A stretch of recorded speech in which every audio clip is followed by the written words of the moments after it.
दोस्तों नमस्कार। भारत आज हर एक क्षेत्र में धमाका कर रहा है और अब चीन और अमेरिका को भारत ने एक और बड़ी टेंशन दे दी है। दरअसल भारत के अफोर्डेबल सामानों की देश और दुनिया में जबरदस्त डिमांड हो रही है, लेकिन बीते कुछ वर्षों में लग्जरी प्रोडक्ट्स ने भी भारतीय ग्राहकों को अपना मुरीद बना लिया। चाहे लग्जरी घर हो या सुपर लग्जरी कारें या अन्य प्रोडक्ट जैसे घड़ियां और फोन, सभी के प्रीमियम प्रोडक्ट की जबरदस्त डिमांड हो रही है। वहीं ऐसे में बात हीरे जवाहरात और गहनों की करे तो भारतीय गहनों का परचम लहराना लाजमी है। इनका दबदबा तो कुछ ऐसा है कि लग्जरी सामान बनाने वाली टॉप 100 कंपनियों की लिस्ट में भारत की 6 कंपनियां केवल ज्वेलरी सेक्टर से ही शामिल हुई हैं। डेलाय की लग्जरी सामान लिस्ट 2024 में मालाबार गोल्ड एंड डायमंड्स 19वें स्थान पर मौजूद है। टाटा ग्रुप की टाइटन 24वें, वहीं कल्याण ज्वेलर्स 46वें और जय एलुका 47वें पर है। और बात करें सेनको गोल्ड एंड डायमंड्स की तो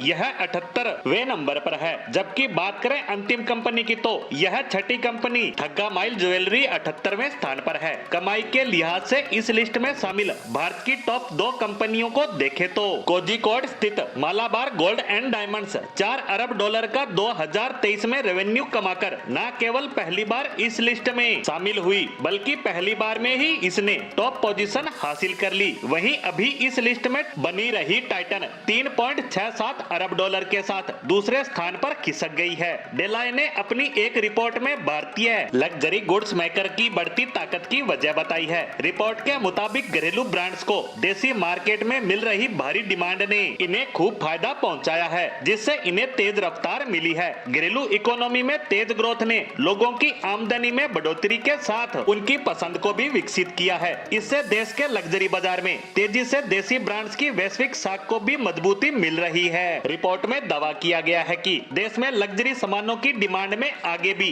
तेजी जारी रहने की उम्मीद है। इससे घरेलू ब्रांड्स को अंतर्राष्ट्रीय स्तर पर उभरने के कई मौके मिलेंगे। इस सेक्टर की ताकत का बखान भी डेलाय ने अपनी रिपोर्ट में किया है, जिसके मुताबिक टॉप 100 लग्जरी गुड्स कंपनियों ने 2023 में $347 अरब का काम किया है। ये सालाना आधार पर 13.4% की बढ़ोतरी है। वहीं इस लिस्ट में फ्रांस की लग्जरी कंपनी LVMH सबसे ऊपर बनी हुई है। वहीं भारतीय कंपनियों का जलवा भी इस लिस्ट में बड़ी तेजी से बढ़ रहा है। खासकर लग्जरी रियल एस्टेट और लग्जरी कार मेकर्स इस लिस्ट में जल्द ही अपनी पोजीशन को मजबूत कर सकते हैं। लग्जरी सामानों का बड़ा बाजार बनते भारत में 3 से 5 लाख की आमदनी वालों में खरीदारी क्षमता प्रभावित हो रही है। इन पर कोविड-19 के बाद से लगातार दबाव बना हुआ है और महंगाई ने इनकी मुश्किलों में इजाफा किया है। ऐसे में भारत को अपने इस सेगमेंट को मुसीबतों से पार निकालना होगा, जिससे देश को असमान विकास के तनाव से दूर रखा जा सके।